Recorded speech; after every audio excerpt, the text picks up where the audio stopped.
Hey y'all, I'm Ryan. And I'm Nancy.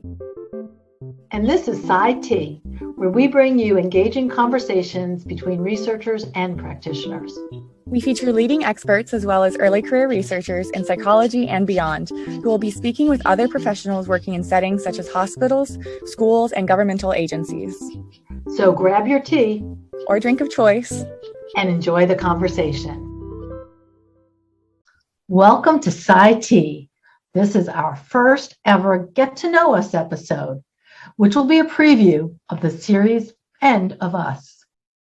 Hey there, I'm Ryan, and I'm a fifth-year PhD student at Rice University studying health psychology and specifically how stress affects our health. And I am really excited about this project because I'm excited just to share more research and stay sort of engaged with these favorite topics and parts of the job, which definitely include just like nerding out with Nancy overall. And then just to bring it back to sort of why I first got interested in health psychology and psychology and just the idea of studying for the rest of your life. Yay. Yeah. What about you, Nancy? Do you want to introduce yourself? Well, I'm a developmental psychologist, and much of my research has focused on children's environments. It's gone to some other places as well. And I've really enjoyed teaching research-focused undergrad classes. I've also had an opportunity to teach our senior internship seminars. So I get to know students in some different contexts. And I'm really with you, Ryan. When it comes to nerding out on research, I'm in 100%. Yay. And I'm wondering if we want to talk a little bit more about how we know each other and our connections. Yeah, absolutely. I was lucky enough to meet you my freshman year of college. I guess that first class was adult development and aging, which obviously made a big impact on me with what I'm studying now.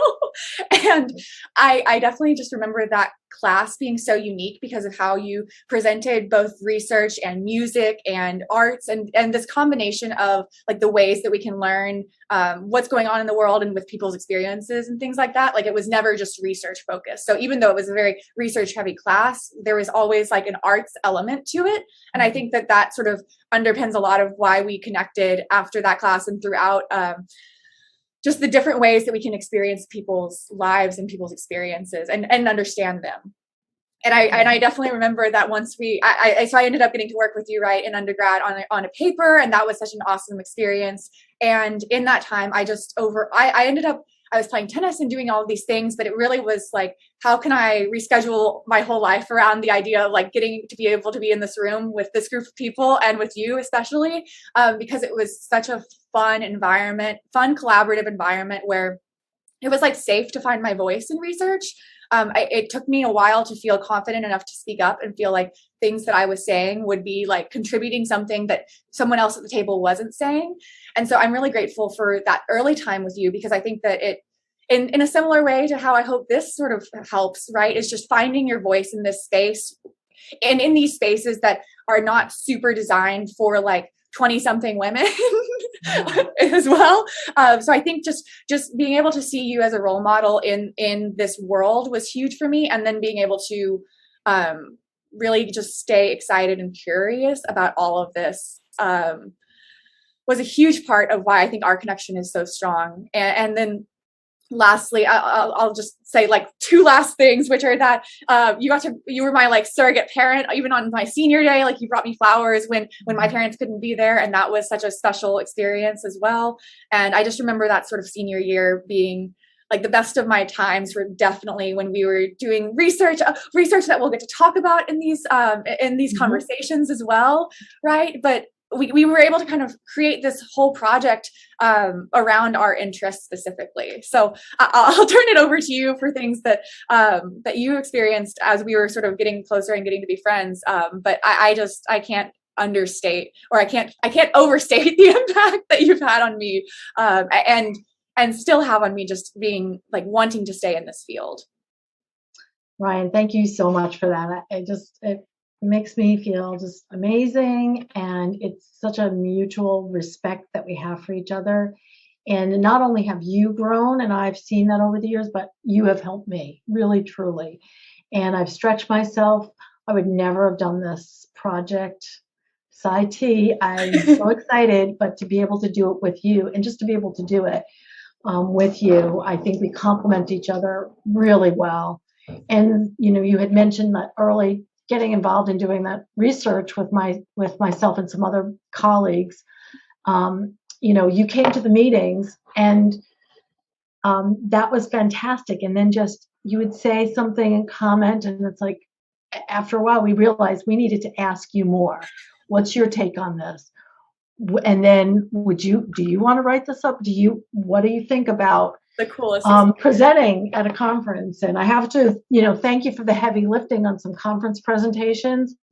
I remember one of the conferences being with you, and it's like, you were just on a roll, and I was like, "Oh, this is awesome! I like this." Because for teaching primarily only undergraduates, I didn't really get to have that much of that experience of having you as so much of a peer while you were still a student. So that was just fabulous. And then the project later on, that was your project that I advised, we worked on together and collecting data with you and another student psychology major. Was so much fun with our big boxes going out to after school programs. And of course, it seemed to rain every time we collected data. And no matter what the challenges were, whether they were big or small, we had a mantra, and that was science. And that just helped us kind of push through and do what we needed to do. And it was so good that we were on that same wavelength. And I appreciate that. Back to what we're doing here, I'm really excited about what we're doing and that we're doing this together. And maybe we want to talk a little bit more about, like, how did we come up with this idea, and what sort of was our driving forces to get us to this place? Yeah, I think our main driving force is that we're friends who love science and wanted to stay in touch and have an excuse to nerd out about these things. I think that this has been a very convenient excuse for us to be able to get together and have an excuse to bring other people into those conversations too, right? To actually be like, these are the things that we want to talk about and understand, and how can we talk to researchers, but also people who are applying this kind of research in their professional settings. So for me, I know that a large part of my interest in all of this is just the getting to rekindle kind of that experience of undergrad and carry it through. Now I'm in grad school, and that experience is good too, but it's a very different experience. And I love coming back to just the sheer excitement about learning new things that I think we both really have. Yes, we absolutely do. And I also love the excitement now that we have, we're ready to launch. Yeah. Just having those experiences every time we've reached out and people are like, I'm excited. Yeah, I want to participate. And heart flutters. It's like, yes. And then finding out even more about what people are doing and having these deep conversations has been really compelling. I mean, this is something that I've always wanted to do, and I'm so glad you have too, just kind of making this connection and having discussions about research, but then also seeing how the lessons from those researched projects can be implemented in an array of settings, whether it's educational, health, public health, community settings, so many different settings. So I know that that's always been really important to me. My favorite publications that I've written have actually been more about articles that are geared towards practitioners directly, whether it's teachers or child life professionals. That's been the most meaningful to me, to be able to say, this is what the research says, these are some lessons, and this is maybe how you can apply it in your work setting. And now it's not just me and you communicating to practitioners or professionals that are in these applied settings, but hearing what they say and hearing what they think should be studied. Whew, it's really just what I've always wanted to do.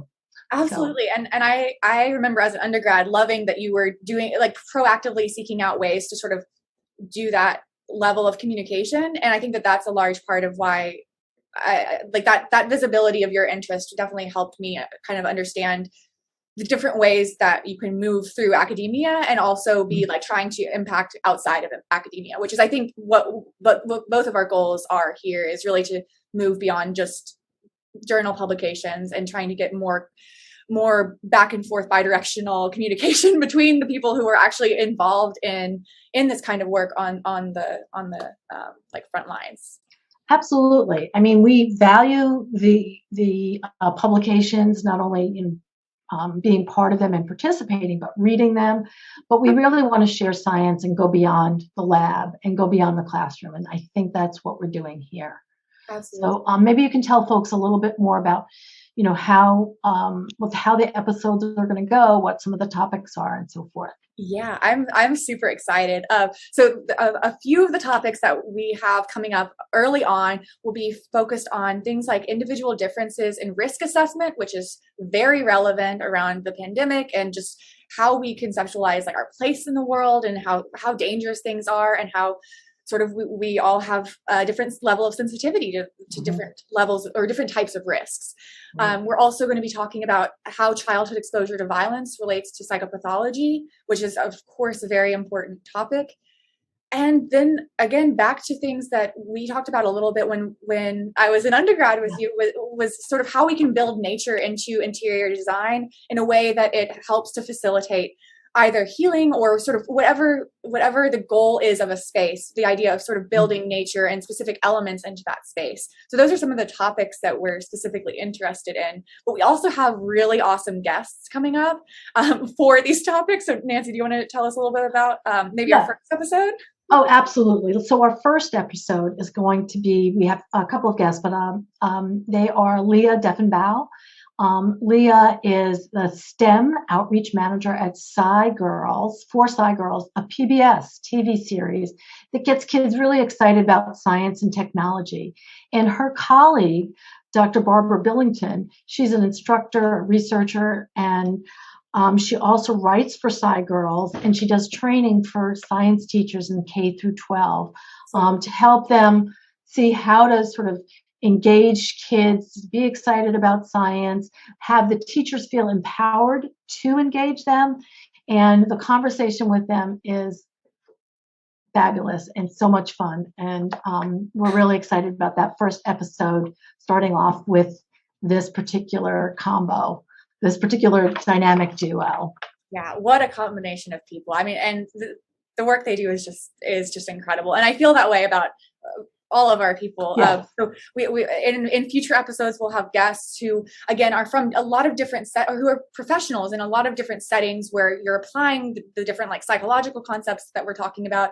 And maybe we'll even move beyond that, right? So the idea of just being open and curious is very much underpinning SciT.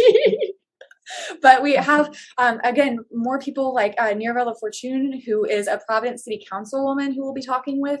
Again, this is really exciting for us just to talk to people from different domains where this kind of work is applied. And so the political side and the community side is something that we're really excited to get into. And that episode is awesome. And then we'll also talk with Dr. Heather Lacey, who's a cognitive psychologist and whose work is very impactful, again, especially in these pandemic times. And I'm just a big fan of hers, as we know. So I just can't wait for all of these episodes to be released and to talk with people about them. So coming back to what really gets us with SciT is our curiosity. And so I wanted to ask you, Nancy, just sort of what keeps you curious these days, and what's your source for curiosity? Is there anything that like sparks it for you in particular?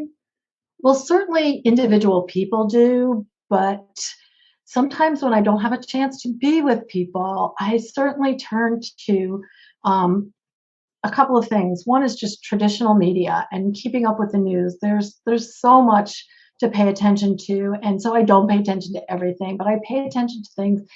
And following one news story leads to something else and keeps me really interested and engaged. And it doesn't have to be with psychology. It doesn't have to be with behavioral science. It could be about any number of things. It's just a natural starting place for me.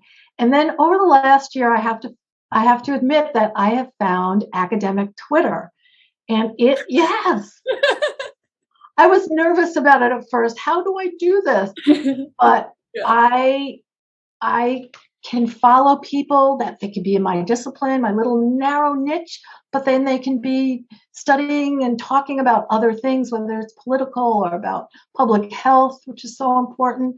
And it shifts, and it's so inspiring. And I will look up people and find out what are they doing, what where, and then what whoever they are, then that leads me to other people. And so I'm finding that paying attention to what people are saying and why are they saying these things, it's endless, and it's an endless, font of curiosity for me. So that's what's happening for me. What about you, Ryan? What helps keep you curious? Well, I'll piggyback off of that and agree with you about Twitter. I think Twitter is such an awesome resource for that. And I found out about the podcast Ologies because of Twitter, which, if anyone hasn't listened to Ologies, it's just incredible in terms of science and science communication and just sparking curiosity for all of these different subjects that I really haven't thought about. So I would definitely say things like academic Twitter and Ologies, but also in the last year and pandemic time as well, I've been reading a lot of fiction and also young adult fiction, and just joined a book club.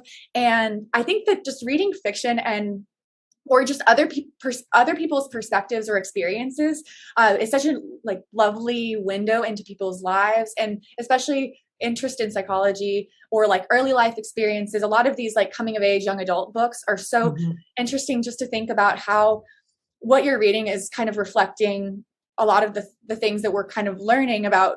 Well, how are you might be in this environment and responding to the stressor. So how then is that going to be affecting you for the rest of your life? Or how are these responses? Just seeing different people in different contexts, and just getting that spark of amazing writing, but also this fantasy world sometimes. So I love reading things that aren't just straight academic papers or nonfiction. I think just for that spark, like you're saying. I've got to jump in here. That's giving me ideas for a guest. Oh yeah, for some guests. Awesome. Certainly, I think that would be really exciting to pull in a fiction author. I love that. I love that, and I love that too, because again, back to your class, that was my favorite part of that adult development and aging class, was you have the research, but you also have all of these different ways of experiencing something that we're talking about in the research that is right. Storytelling is so much more captivating to people than looking at any numbers. So that us included. Yep. So that makes a lot of sense. We'll make that happen, I think. Yeah.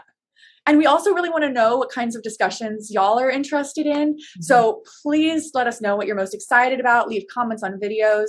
Go ahead and follow us on social media. On Twitter and Instagram, we'll be posting through at Ryan Science on social media. And I'll just make sure that's up on the video here so y'all can see it. And please just let us know what things you're most interested in, and any questions you have about any topics that are coming up as we promote them, or that might have already passed, because we'll be happy to address them. We also have lots of questions and are super excited to discuss with y'all. Absolutely. Clearly, we're having a lot of fun doing this, and we hope you'll join us for our conversations. Yeah.